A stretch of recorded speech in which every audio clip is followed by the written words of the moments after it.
Shalom dan salam damai saudara. Pada hari ini kita akan mendengarkan sebuah renungan yang bertajuk Kasih yang Tidak Tertahankan. Pernahkah Anda menyukai atau meminati seseorang atau sesuatu sehingga Anda sering terbayang-bayang dan sering mengatakan perkara itu?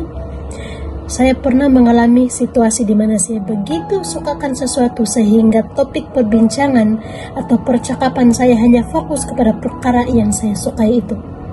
Saya tidak berminat untuk berbicara hal lain selain perkara itu, seolah-olah tiada lagi perkara lain yang menjadi topik perbincangan. Mengingat akan hal itu, bagaimana jika pengalaman kita dengan Kristus adalah sama? Bagaimana jika penginjilan bukan sesuatu yang kita lakukan, tetapi adalah kerinduan besar dan ekspresi alami hati kita?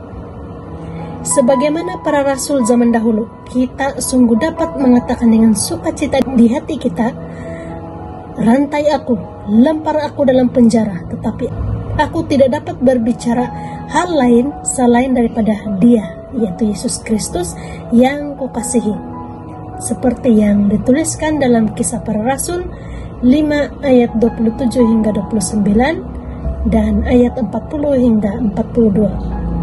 Saudara, apabila kita berjalan, bergaul, merenungkan firman Tuhan serta hidup bersatu dengan Yesus setiap hari, Roh Kudus akan mengarahkan hati kita untuk terus mengenal Yesus lebih dekat dan menimbulkan kasih sejati yang lahir dari pengenalan akan Yesus. Roh Kudus seterusnya menuntun kita kepada pemikiran, perkataan, dan perbuatan kita untuk mengungkapkan pengalaman kita bersama dengan Kristus. Perubahan-perubahan ini adalah keadaan di mana kita membiarkan Yesus memegang kendali kehidupan kita, sehingga fokus pikiran, hati, dan perkataan kita terus-menerus mengatakan betapa besarnya kasih Yesus Kristus itu. Mungkin ada orang lain menganggap kita sudah gila.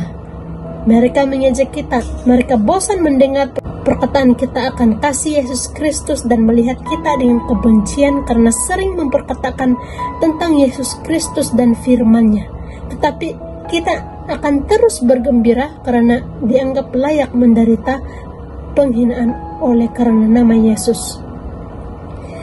Kita harus lebih taat kepada Tuhan daripada manusia. Biarlah kehidupan kita terus meninggikan dan memuliakan Yesus Kristus, seperti mana Yesus ditinggikan oleh Bapa di surga dengan tangan kanannya yang telah menjadi pemimpin dan juru selamat, supaya kita semua dapat bertobat dan menerima pengampunan dosa. Semua ungkapan-ungkapan yang keluar dari mulut kita tentang kasih Yesus bukan karena kita mengasihi Yesus, tetapi karena Yesus terlebih dahulu telah mengasihi kita. Marilah kita menjadi saksi hidup bagi Yesus Kristus dalam kehidupan kita setiap hari. Pertanyaan buat saudara saat ini ialah, maukah saudara memiliki dan menerima kasih Kristus dan mau mempunyai hubungan yang begitu erat dengan Yesus Kristus sehingga kehidupan saudara terus dikendalikan oleh Sang Juru Selamat itu? Maukah kita terus mengatakan dengan penuh sukacita, aku tidak dapat berbicara hal lain selain daripada Dia yang kukasihi? Semoga renungan ini dapat mengangkat jiwa kita untuk terus datang dan berharap kepada Yesus Kristus yang telah menjadi juru selamat pribadi kita. Tuhan memberkati.